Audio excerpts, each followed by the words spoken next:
Hello everyone, I am Dr. Hemant Rathod, PhD in Engineering from Texas A&M University. Welcome back to another video lecture based on class 11th and 12th syllabus. My goal here is to help you truly understand the scientific concepts, not memorize them or get scared by them. I hope this class helps you. Let's start learning.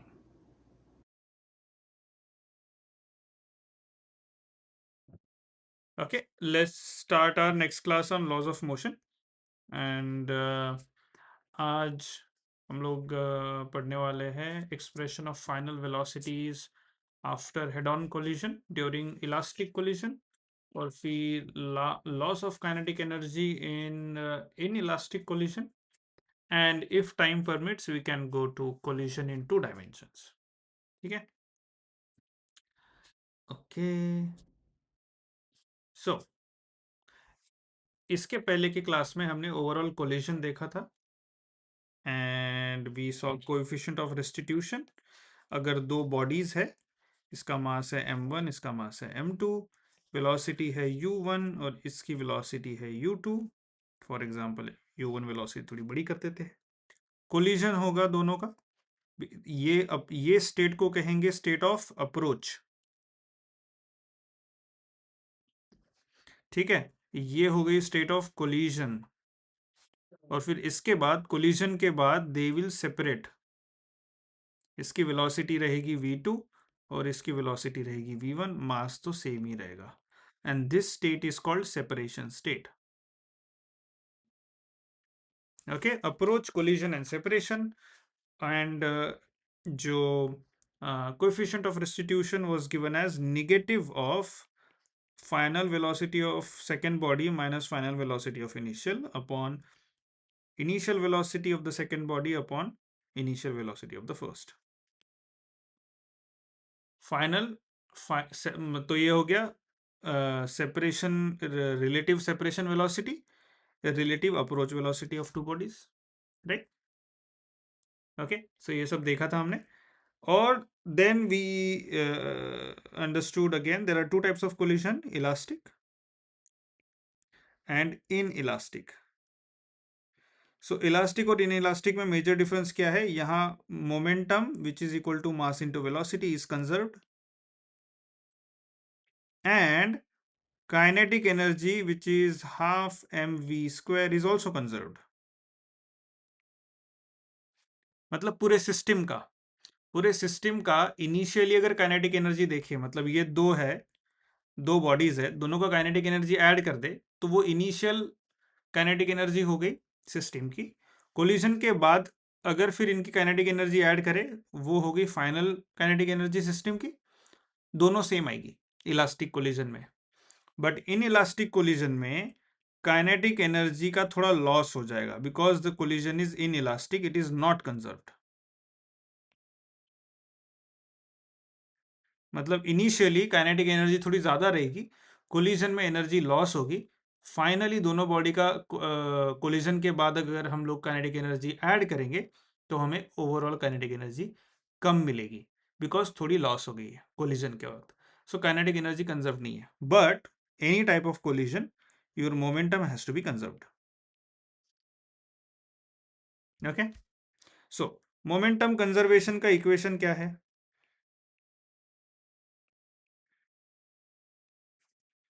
m1 v1 m1 u1 plus m2 u2. Body number 1, body number 2 initial या फिर during approach is equal to m1 v1 plus m2 v2. Body 1, body 2 during separation, collision के बाद, है ना. So दोनों का momentum add करो initially और फाइनली अगर देखो तो दोनों सेम आएगा, मोमेंटम ऑफ कंजर्वेशन.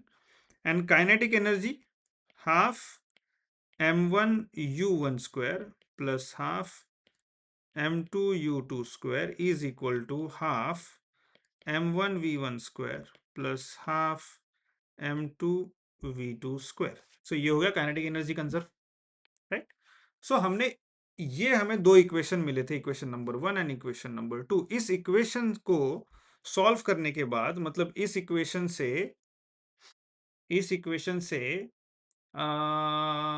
हमें ये इक्वेशन से हमें एक इक्वेशन मिला था, हाफ हाफ कैंसल आउट हो गया, और उसके बाद हमें एक इक्वेशन मिला था which was m1 into u1 plus v1 into u1 minus v1 is equal to m2 into u2 plus v2 into v2 minus u2। ये इक्वेशन मिला था हमें,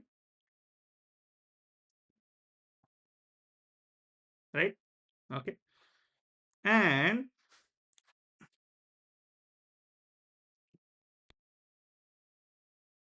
इक्वेशन नंबर 1 से हमें मिला था, हमें जो रिलेशन मिला था दैट वाज m1, अगर इनको हम लोग रीअरेंज करेंगे तो हमें मिलेगा m1 u1 minus v1 is equal to m2 v2 minus u2।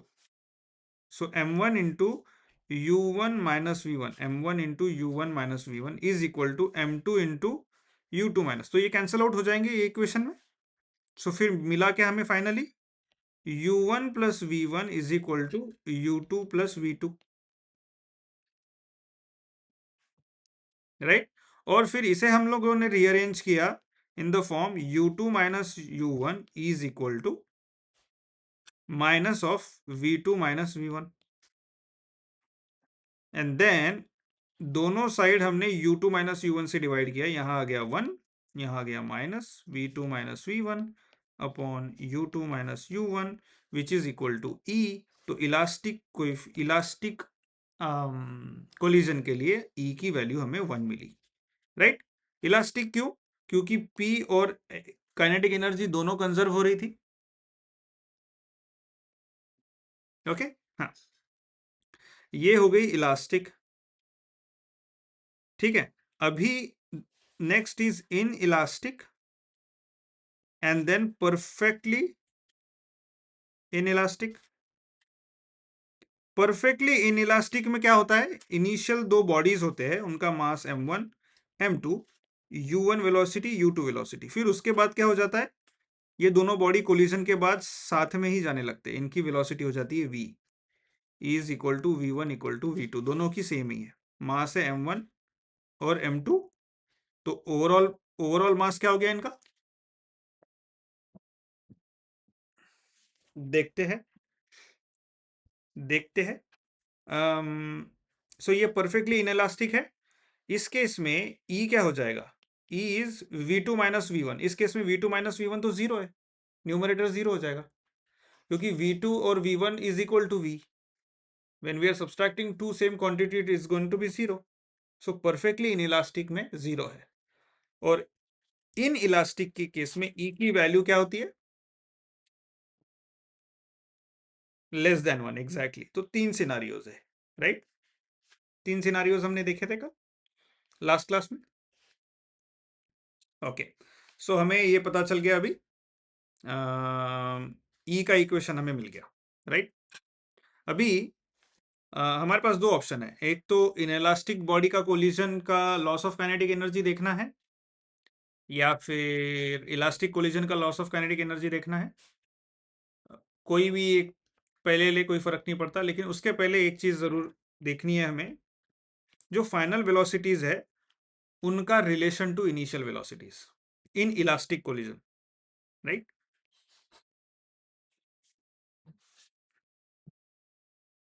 Expression for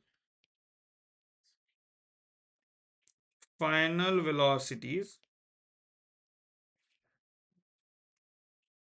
after a head-on elastic collision, okay? अभी हेड ऑन इलास्टिक कोलिजन है, तो हेड ऑन इलास्टिक कोलिजन में P and kinetic energy both are conserved, और ये conservation के equation से हमें ये इक्वेशन मिला था,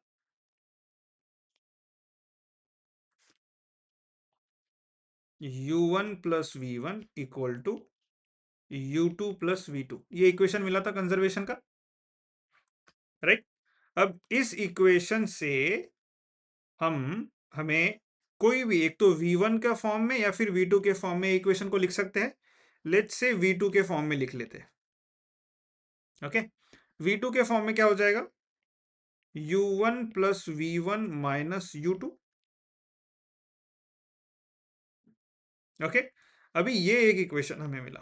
दूसरा, मोमेंट ऑफ कंजर्वेशन का जो इक्वेशन है, m1u1 plus m2u2 is equal to m1v1 plus m2v2, ये सेकंड नंबर का इक्वेशन। क्या हम ये वेलोसिटी, इसमें u1 v1 और u2 तीनों है बट v2 नहीं है, क्या हम ये इक्वेशन इसमें डाल सकते हैं? दैट मीन्स जो लीनियर मोमेंटम का कंजर्वेशन ऑफ लीनियर मोमेंटम का इक्वेशन है, उसमें से v2 की टर्म हट जाएगी, राइट? और सिर्फ u1 v1 और u2 रहेगी। उसमें से u1 और u2 तो पता है इनिशियल, हमें फाइनल निकालना है, तो we can derive a formula for v1, u2 को सब्स्टिट्यूट कर देंगे इसमें। सो हमें मिल जाएगा m1u1 plus m2u2 is equal to m1v1 plus m2 times u1 plus v1 minus u2। Okay, now अब ये टर्म में से v1 की टर्म साइड में लेनी है और सब कुछ v1 छोड़ के बाकी सब कुछ एक साइड में लेना है, ये गोल है। तो सो दैट हमें v1 का फॉर्मूला मिल गया, राइट?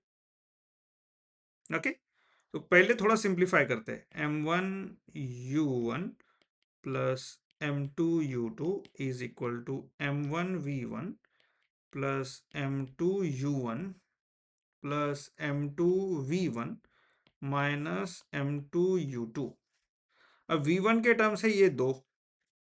ओके, मैं पहले लिखता हूं m1v1 प्लस m2v1, ये एक टर्म और ये एक टर्म, ये दोनों लिख दिया। और बाकी की मुझे दूसरे साइड में लिखनी है।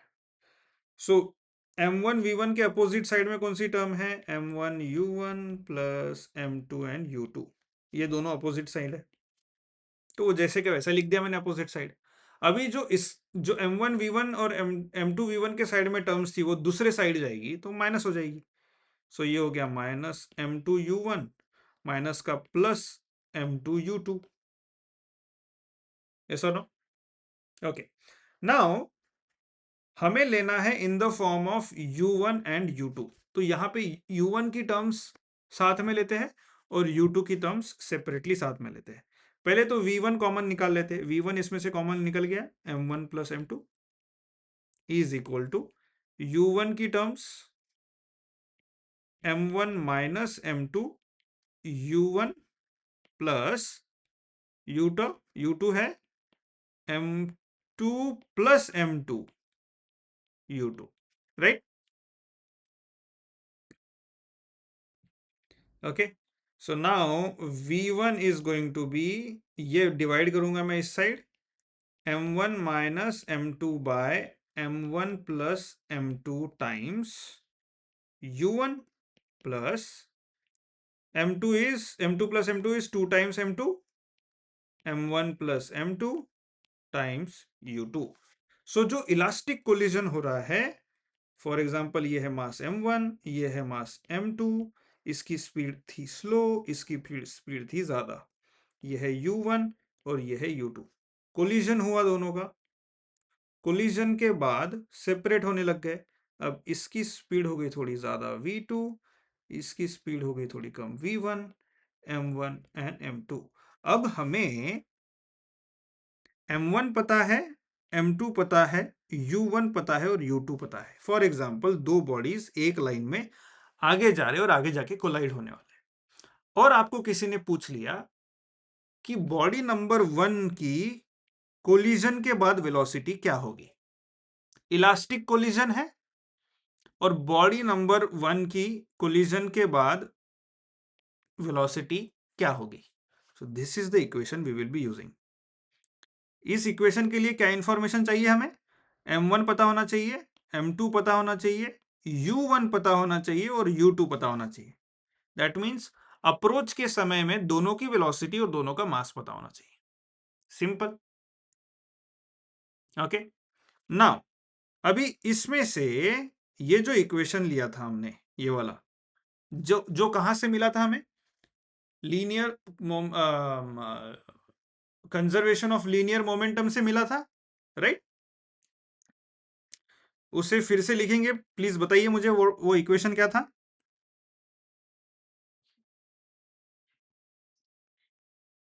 u1 plus v1 equal to u2 plus v2। अभी v2 के फॉर्म में लिखा था हमने फॉर v1 निकालने के लिए। अभी हमें v1 पता है, अभी v2 पता होना चाहिए। तो v2 पता करना है तो उस इक्वेशन में से v1 को हटाना पड़ेगा। v2 अगर पता करना है तो v1 हटाना पड़ेगा। तो v1 की कुछ वैल्यू डालनी पड़ेगी हमें उसमें। तो v1 की वैल्यू इसमें से निकालेंगे। v1 is what? u2 plus v2 minus u1, right? और वो डालेंगे हम लोग again principle conservation of linear momentum.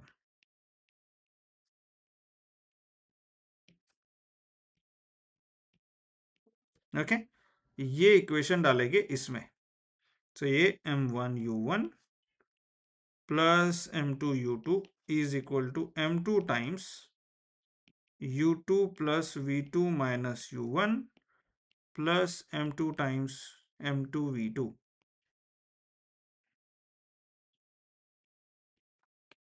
Okay,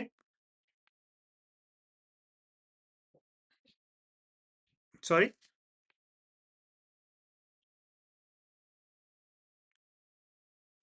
यहाँ यहाँ यस यू आर राइट, यहाँ m1v1 चाहिए, m1v1 चाहिए, that is correct, thanks for correcting. So ये हो गया m1u1 plus m2u2 is equal to m1u2 plus m1v2 minus m1u1 plus m2v2। अभी v1 के इक्वेशन के लिए क्या करना पड़ेगा हमें? सॉरी, v2 के इक्वेशन के लिए, राइट। सो ये जो दो टर्म्स है ये साथ में रखने पड़ेंगे एक साइड। ये जो दो टर्म्स है ये दोनों टर्म्स को इस साइड लेके जाना होगा, राइट? Opposite side.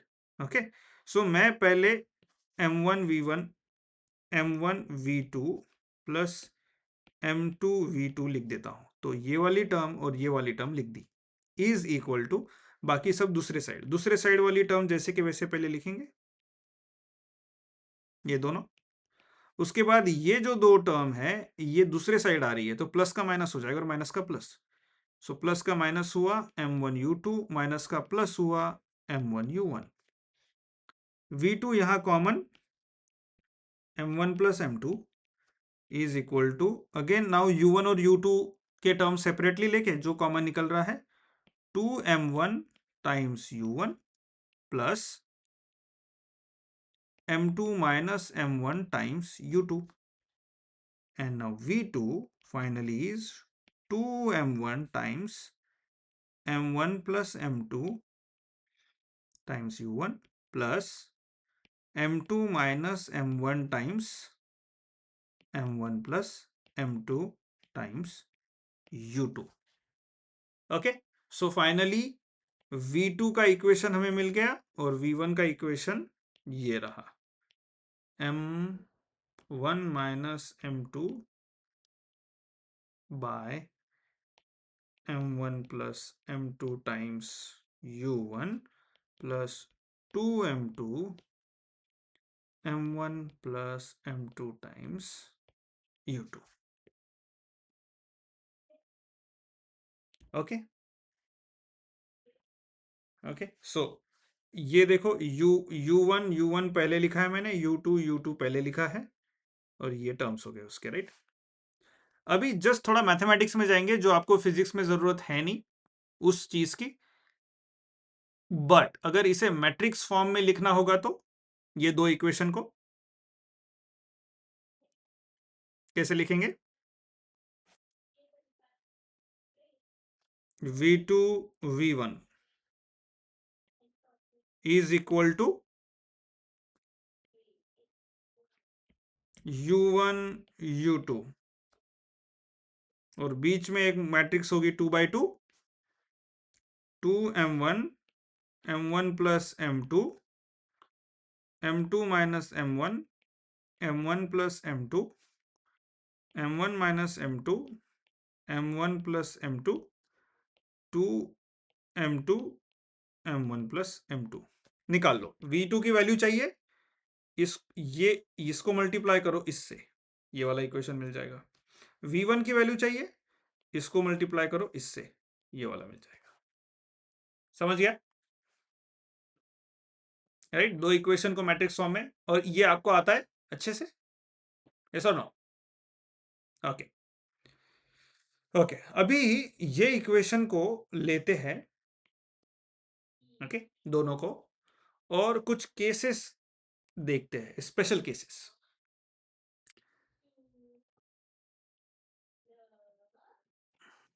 पहली केस क्या है?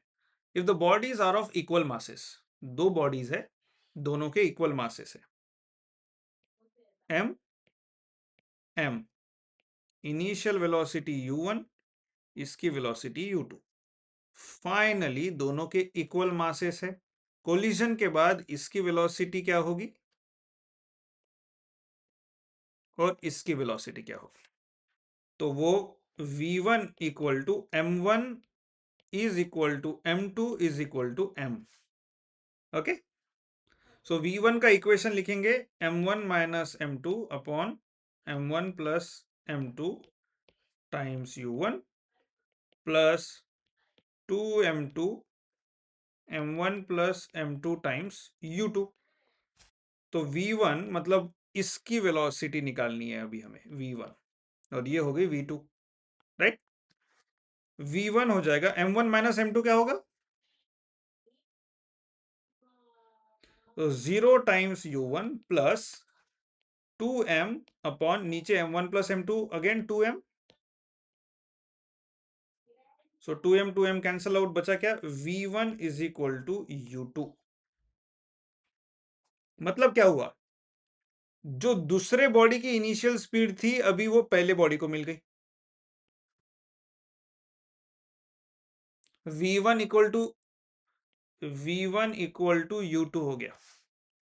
Elastic collision, perfectly elastic collision, but इसमें मास सेम है दोनों के। अभी तक मास अलग ले रहे थे हम लोग, अभी मास हमने सेम कर दिए। Okay, so next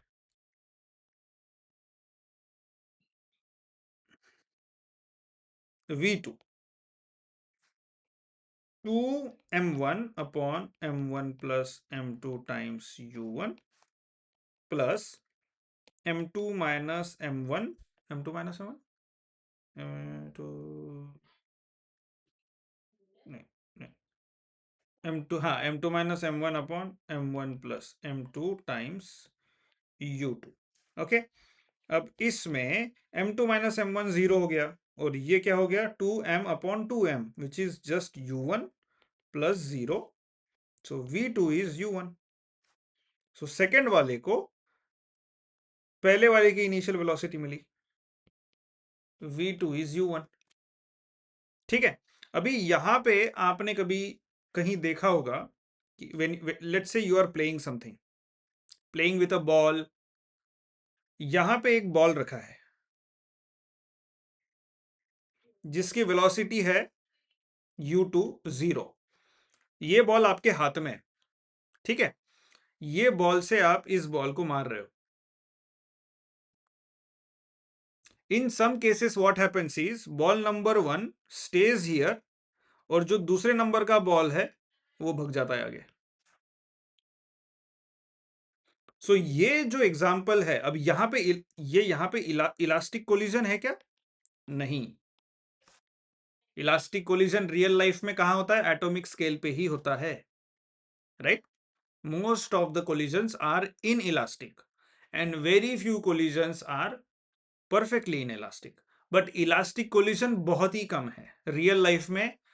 human cannot observe normally, you have to go to atomic scale, जहां पे दो एटम, दो पार्टिकल्स एक दूसरे को टकरा रहे हैं एटॉमिक स्केल पे, वहां पे हम लोग उसे इलास्टिक कोलिजन कह सकते हैं।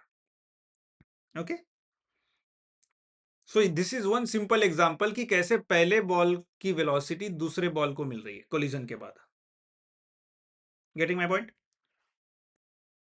ओके, आपने पेंडुलम देखा है कभी, ऐसा वाला?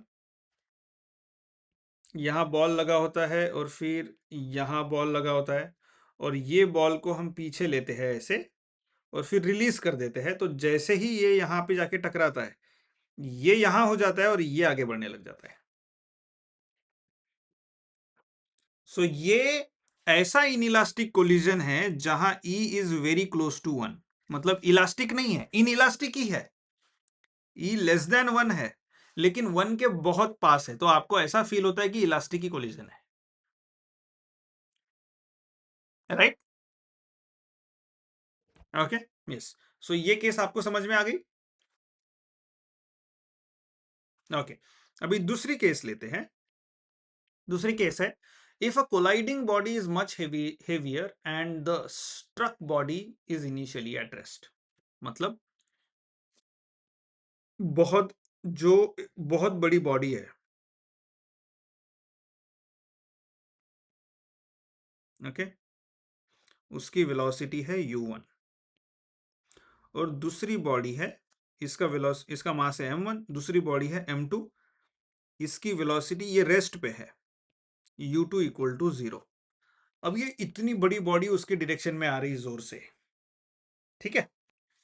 यहाँ पे m1 is very much greater than m2, मतलब ये 10,000 किलो है और ये 10 किलो है, तो टोटल कितना हुआ इनका? 10,000 10 kilo, which is equal to 10,000 kilo, right? तो मैं कहना क्या चाहता हूं कि m1 प्लस m2 भी कर दिया मैंने, तो भी that will be equal to m1, क्योंकि m2 इतना छोटा है। अगर मैंने m1 में से m2 माइनस भी किया, that will also be equal to m1। इतना बड़ा है m1 कि फर्क ही नहीं पड़ता क्या माइनस किया और क्या प्लस किया, समझिए? ओके, और m2 इतना छोटा है कि मैं m2 upon m1 plus m2 अगर करूंगा, तो ये denominator is a very small value, numerator is a very small value, denominator तो बहुत बड़ी है, तो this will be close to 0, then 0 के पास होगी उसकी वैल्यू एकदम, क्योंकि m2 बहुत ही छोटा है और डिनोमिनेटर बहुत ही बड़ा है। मतलब बताइए, 10 डिवाइड बाय 10,000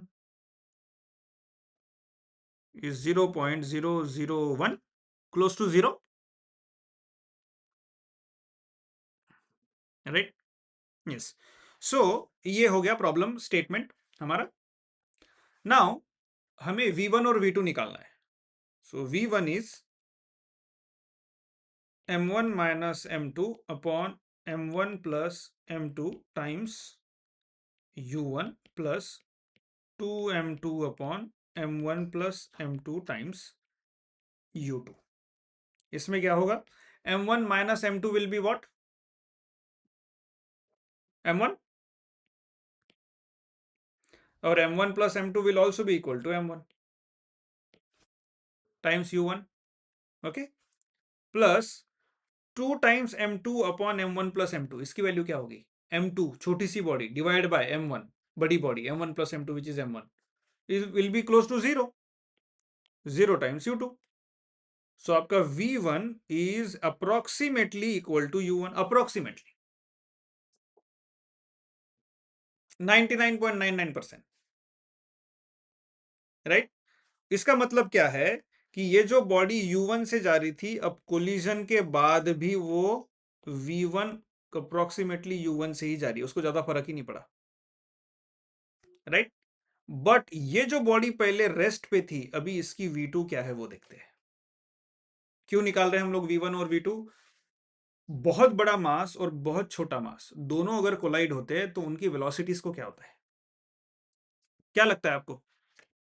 लॉजिकली क्या लगता है v2 को क्या होगा? v2 वहीं रुकेगा, स्लो हो जाएगा, बहुत जोर से भागेगा, क्या होगा? साथ में जाएगा उसके? What do you think?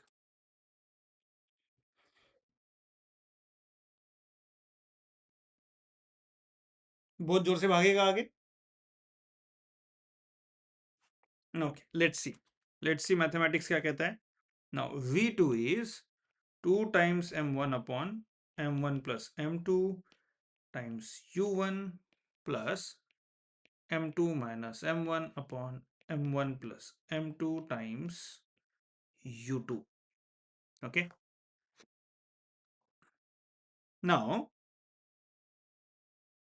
इसमें ये वाली टर्म तो जीरो है, क्योंकि नहीं, ये वाली term m1 upon 2m1 upon m1 plus m2 is m1 is u1। देखो ये वाले इसमें क्या था, m2 था पहले न्यूमरेटर में, इसलिए जीरो हुआ, m2 छोटा है, लेकिन यहाँ m1 है न्यूमरेटर में, m1 तो बहुत बड़ा है, तो 2m1 upon m1 plus m2 is close to m1। Okay, plus m2 minus m1, फर्क ही नहीं पड़ता। What is m2 minus m1 upon m1 plus m2?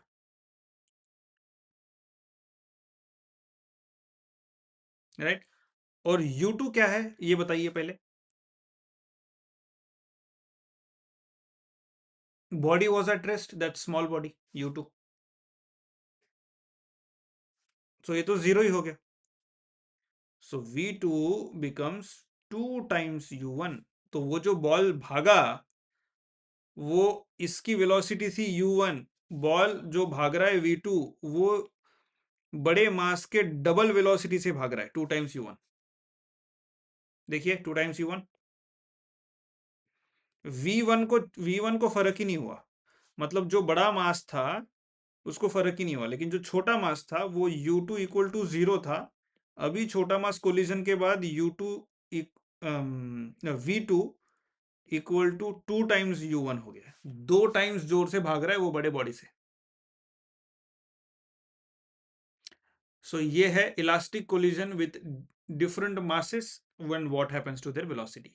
okay, last case, third case is the body which is struck is much heavier than the colliding body and is initially at rest। मतलब एक छोटी सी body है, भाग रही है, और ये बड़ी बॉडी है, ये है m1, ये है m2, और इसकी है u1 स्पीड, ये वहीं के वहीं है, u2 इक्वल टू जीरो। अब बतानी है हमें, अभी यहां पे v m1 plus m2 is what, m2, m2 minus m1 is what, m2। Okay, m2 divide by m1 plus m2 will be what,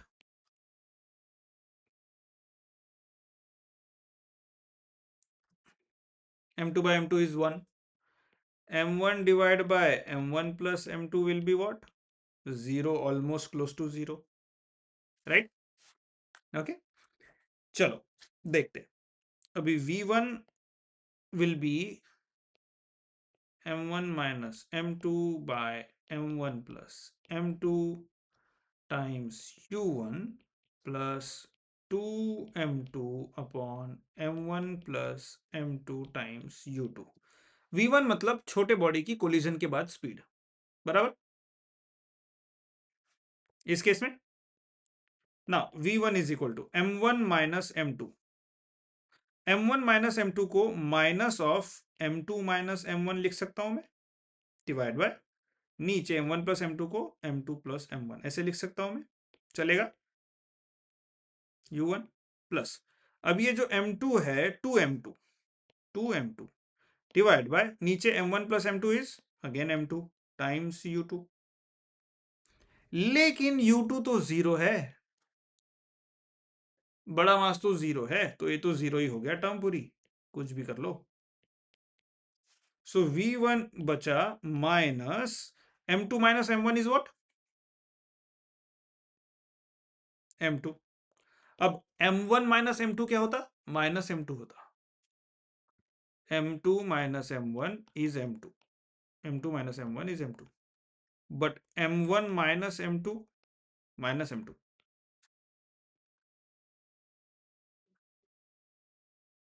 yes और नो, 10 10 में 1 minus 1000 is close to minus 1000, which is or minus 9999, which is close to minus 1000, right? ऐसे लिख सकते हैं हम लोग, right? सो मैंने ये कंफ्यूजन ना हो इसलिए मैंने माइनस पहले बाहर निकाला, m2 माइनस m1 के, m2 minus m1 is m2, और नीचे भी m2 plus m1 is m2 times u1. So v1 is m2 upon m2 is 1 minus u1. मतलब क्या हुआ? मतलब समझा आपको? ये ये बड़ी बॉडी है u2 इक्वल टू 0, ये छोटी बॉडी है u1, ये आया ऐसे टकराया और बड़ी बॉडी बोली चल वापस, v1 is minus u1 now. समझ रहे हो? उतने ही स्पीड से वापस गया हो. Okay, now guess what will happen to u2, v2. v2 क्या होगा कोलिजन के बाद? v2 will be very close to 0, very close to 0. ठीक है, okay. Now let's take one quick example. नहीं, ये आप कैलकुलेट करके देखिए v2.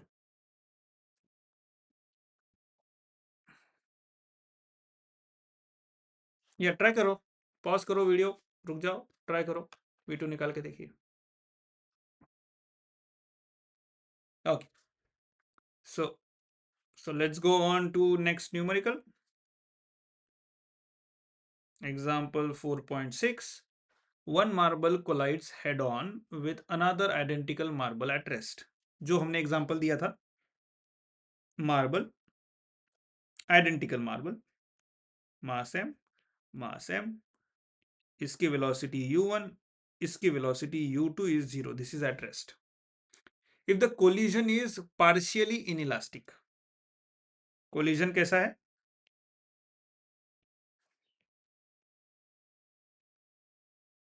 Partially inelastic. Determine the ratio of their final velocities in terms of coefficient of restitution. अभी उनकी जो फाइनल वेलोसिटीज है v2 बाय v1, ये निकालना है. Partially in elastic. ओके, तो क्या करें? पार्शियल इन इलास्टिक है तो हमारे पास कोई ऑप्शन नहीं है दूसरा, सीधा principle of conservation of momentum. m1 u1 plus m2 u2 is equal to m1 v1 plus m2 v2. Yes और नो? सारे मास सेम है तो इसे क्या कहेंगे हम लोग? m डालेंगे और सारा m कट जाएगा, इस साइड का भी और उस साइड का भी, राइट? m कॉमन लेके कैंसल आउट हो जाएगा, बचेगा क्या? u1 plus u2 is v1 plus v2. अभी u2 तो 0 है तो u1 is v1 plus v2.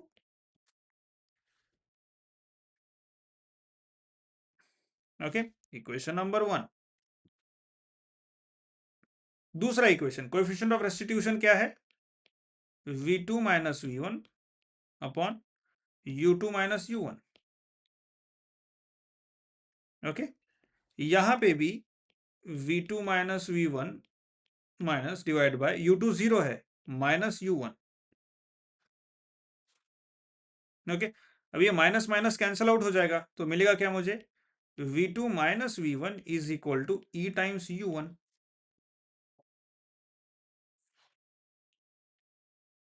Equation 1 and equation 2. अब इक्वेशन को 2 को मैं ऐसे लिखूंगा, e times u1 is v2 minus v1, ये इक्वेशन 2.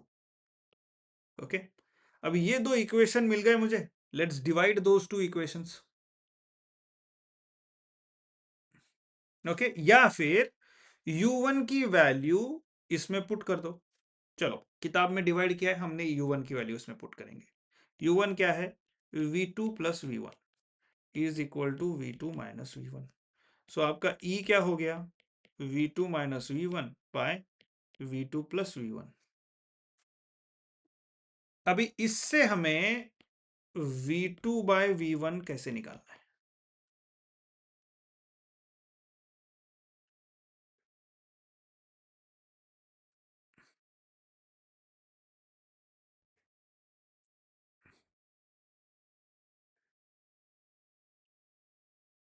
हम्म, क्या कंपोनेंटो डिविडेंडो कह सकते हो?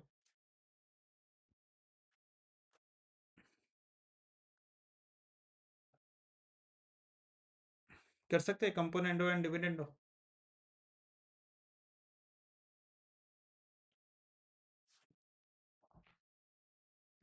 ओके, बताइए कंपोनेंटो डिविडेंडो कैसा करेंगे? E +1, E डिवाइड बाय 1 है यहाँ पे, तो E +1 upon E -1 is V2 minus V1 plus V2 plus V1 upon V2 minus V1 minus V2 plus V1.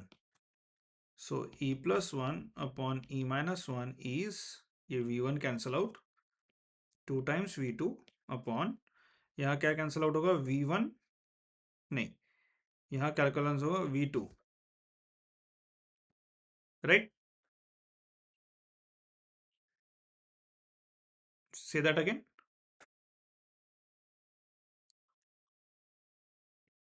-2 times V1. Okay, so अभी ये माइनस जो है, ये हो गया E +1 upon E -1 is equal to V2 upon V1, minus sign में इधर multiply कर देता हूं. ओके, सो व्हाट इफ मैं V2 upon V1 is equal to E +1 divide by minus of E -1, ऐसे भी लिख सकता हूं. V2, क्योंकि माइनस ऊपर या नीचे दोनों में से किसी एक को देना था मुझे. E +1 को 1 + E भी लिख सकता हूं, and minus of E -1 is 1 minus E. So V2 upon V1 is 1 plus E upon 1 minus E, right? Okay. Any question? Okay. So let's stop here. And in next class, we'll cover loss in kinetic energy for both elastic collision and inelastic collision. And we'll also see perfectly elastic collision as well. Okay. And then there is another concept called change in momentum. अभी तक हम लोग conservation of momentum पढ़ रहे थे, but there is one thing जो हमने discuss नहीं किया. वो ऐसा है कि ये बॉडी है, ये दूसरी बॉडी है, इसकी वेलोसिटी है u1, इसकी वेलोसिटी है u2, ये है m1, ये है m2. But for simplicity let's not take this example, let's take simple examples. दो बॉडी, मास है m और मास है m, दोनों का मास m है. यह है वेलोसिटी u1, यह है वेलोसिटी u2. ओके, वेलोसिटीज अलग है. अभी इसका मोमेंटम क्या हो गया? mu1, और इसका मोमेंटम mu2. अब हम कहते हैं इलास्टिक कोलिजन है. कोलिजन के बाद mv1 हो गया और ये हो गया mv2, दोनों मास सेम है, राइट? इन इसका जो मोमेंटम चेंज हुआ वो कहां से यहां तक चेंज हुआ. इसका जो मोमेंटम चेंज हुआ वो यहां से यहां तक चेंज, तो बॉडीज के मोमेंटम चेंज हो रहे हैं, राइट? तो linear conservation of linear momentum क्या कहता है कि बॉडी 1 का जो मोमेंटम चेंज है delta P of 1 is equal to delta P of 2. दोनों का सेम ही मोमेंटम चेंज होता है, बॉडी का ट्रांसफर ही हो रहा है यहां से वहां. इसका जितना कम हुआ उतना ही उसको मिला, बराबर? यस. सो दोनों का जो मोमेंटम चेंज हो रहा है, मतलब इसका मोमेंटम था पहले 15, इसका मोमेंटम था 10, टोटल मोमेंटम कितना हुआ? 25, right? Conservation of linear momentum क्या कहता है? इन दोनों का मोमेंटम 25 होना चाहिए, राइट? तो अभी हुआ इसका 11 और इसका हुआ कितना? 14, राइट? सो अभी बताइए इसका डेल्टा पी कितना है? 14 minus 11 4 modulus of delta P, modulus of delta P. इसका मॉड्यूलस ऑफ डेल्टा पी क्या है? 4। तो दोनों का सेम ही मोमेंटम चेंज हुआ दोनों का, राइट?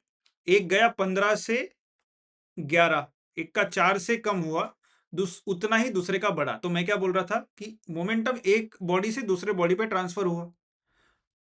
दैट मीन्स जितना कम हुआ उतना ही मिला दूसरे को, पहले का जितना कम हुआ दूसरे को उतना ही मिला।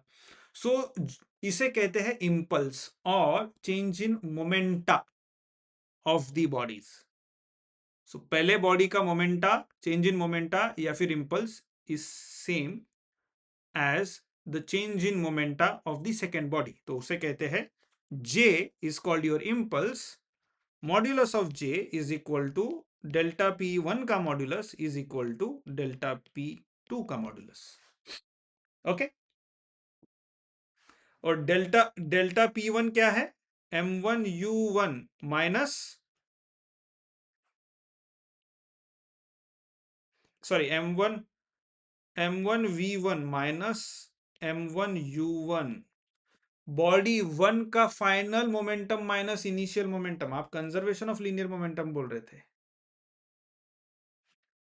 ये देखो फाइनल मोमेंटम है minus initial momentum of the same body is equal to, that means हमने जो किया था 11 माइनस 15 पहले बॉडी का is equal to body number 2 M2V2 minus M2U2, 14 minus 10, पहले 10 था फिर 14 हो गया, पहले 15 था फिर कम होके 11 हो गया बॉडी का, first body and second body, right? So that is your impulse or change in momentum. So let's stop here and we'll study the change in kinetic energy and impulse in the next class. And we'll also, in the next class, we'll also cover collision in 2 dimensions. Okay, and we'll also take a numerical. And then we'll stop there, and in the class after that, we'll do impulse of a force. So I think 1, 2, 3. So we might need 3 or 4 more classes. We'll go slowly. ठीक है, चलेगा. Let's stop here and see you in the next class. Bye bye.